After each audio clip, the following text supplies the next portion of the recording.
Preview. Early last November, just before Election Day, Barack Obama was driven through the crisp late-night gloom of the outskirts of Charlotte as he barnstormed North Carolina on behalf of Hillary Clinton. He was in no measure serene or confident. The polls, the analytics, remained in Clinton's favor, yet Obama, with the unique vantage point of being the first African-American president, had watched as, night after night, immense crowds cheered and hooted for a demagogue who had launched a business career with blacks need not apply housing developments in Queens and a political career with a racist conspiracy theory known as birtherism. During his speech in Charlotte that night, Obama warned that no one really changes in the presidency, rather, the office magnifies who you already are. So if you accept the support of Klan sympathizers before you're president, or you're kind of slow in disowning it, saying, well, I don't know, then that's how I will be as president. Donald Trump's ascent was hardly the first sign that Americans had not uniformly regarded Obama's election as an inspiring chapter in the country's fitful progress toward equality. Newt Gingrich, the former Speaker of the House, had branded him the food stamp president. In the right-wing and white nationalist media, Obama was, variously, a socialist, a Muslim, the Antichrist, a liberal fascist, who was assembling his own Hitler Youth. A high-speed train from Las Vegas to Anaheim that was part of the economic stimulus package was a secret effort to connect the brothels of Nevada to the innocents at Disneyland. He was, by nature, suspect.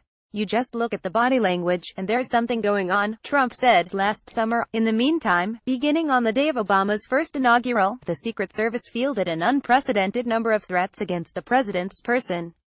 And so, speeding toward yet another airport last November, Obama seemed like a weary man who harbored a burning seed of apprehension. We've seen this coming, he said. Donald Trump is not an outlier, he is a culmination, a logical conclusion of the rhetoric and tactics of the Republican Party for the past 10, 15, 20 years. What surprised me was the degree to which those tactics and rhetoric completely jumped the rails. For half a century, in fact, the leaders of the GOP have fanned the lingering embers of racial resentment in the United States. Through shrewd political calculation and rhetoric, from Richard Nixon's Southern strategy to the latest charges of voter fraud in majority African-American districts, doing so has paid off at the ballot box. There were no governing principles, Obama said. There was no one to say, no, this is going too far, this isn't what we stand for. Last week, the world witnessed Obama's successor in the White House, unbound and unhinged, acting more or less as Obama had predicted. In 2015, a week after Trump had declared his candidacy, he spoke in favor of removing the Confederate flag from South Carolina's Capitol, put it in the museum and let it go.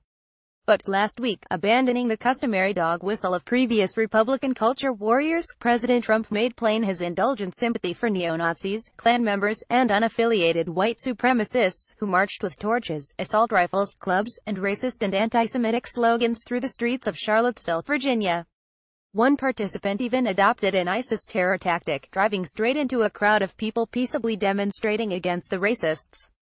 Trump had declared an America First culture war in his inaugural address, and now, as his poll numbers dropped, as he lost again and again in the courts and in Congress, as the Mueller investigation delved into his miserable business history, as more and more aides leaked their dismay, he had cast his lot with the basest of his base.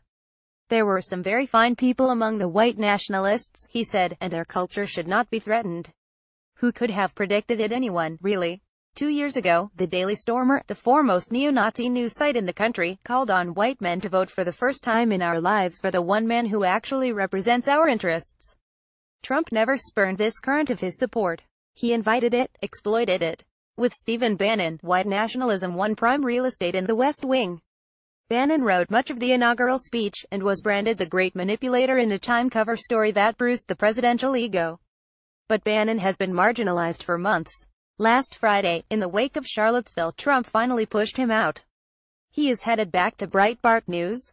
But he was staff. His departure is hardly decisive. The culture of this White House was, and remains, Trump's. When Trump was elected, there were those who considered his history and insisted that this was a kind of national emergency, and that to normalize this presidency was a dangerous illusion. At the same time, there were those who, in the spirit of patience and national comedy, held that Trump was our president, and that he must be given a chance. Has he had enough of a chance yet? After his press conference in the lobby of Trump Tower last Tuesday, when he ignored the scripted attempts to regulate his impulses and revealed his true allegiances, there can be no doubt about who he is. This is the inescapable fact. On November 9, the United States elected a dishonest, inept, unbalanced, and immoral human being as its president and commander-in-chief. Trump has daily proven unyielding to appeals of decency, unity, moderation, or fact. He is willing to imperil the civil peace and the social fabric of his country simply to satisfy his narcissism and to excite the worst inclinations of his core followers. This latest outrage has disheartened Trump's circle somewhat. Business executives, generals and security officials, advisors, and even family members have semaphored their private despair. One of the more lasting images from Trump's squalid appearance on Tuesday was that of his chief of staff, John Kelly, who stood listening to him with a hangdog look of shame. But Trump still retains the support of roughly a third of the country, and of the majority of the Republican electorate. The political figure Obama saw as a logical conclusion of the rhetoric and tactics of the Republican Party has not yet come unmoored from the party's base. The most important resistance to Trump has to come from civil society, from institutions, and from individuals who, despite their differences, believe in constitutional norms and have a fundamental respect for the values of honesty, equality, and justice. The imperative is to find ways to counteract and diminish his malignant influence not only in the overtly political realm but also in the social and cultural one.